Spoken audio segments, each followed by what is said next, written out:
Ang medalyang 8 ay may sign ng infinity nang ibig sabihin ay walang hanggang biyaya.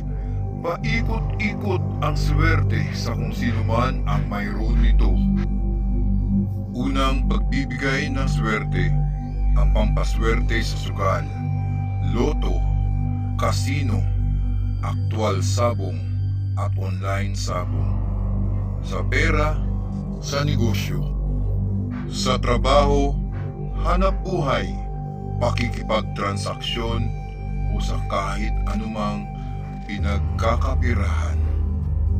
Pangalawa, para sa magandang samahan ng pamilya, para sa maayos na relasyon at pagsasama ng mag-asawa o magkasintahan walang hanggan.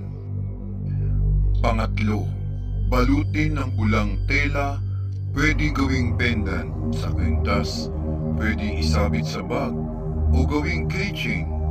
Itago sa bulsa kung gagamitin sa sugal. Palagi itong hawakan at sambitin sa isip.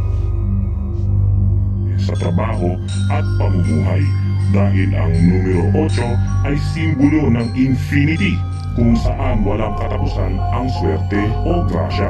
Tuwing aalis ng bahay o magsusugal, laging dalhin ito at ibalot sa pulang tela. Sa paggamit, bago magsugal, ay hawakan ito at sambitin ang zagin, zagwi, zagdu ng pabulong sa mismong medalya. Tanda ng pagbuhay sa swerteng medalyong ito.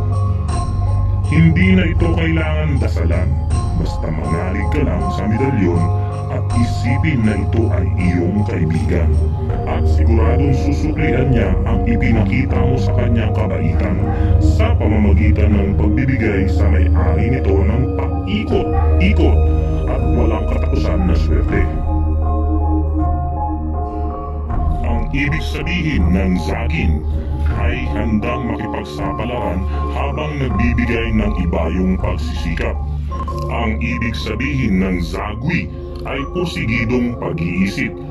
At ang ibig sabihin ng zagdu ay lakas ng konsentrasyon at memorya.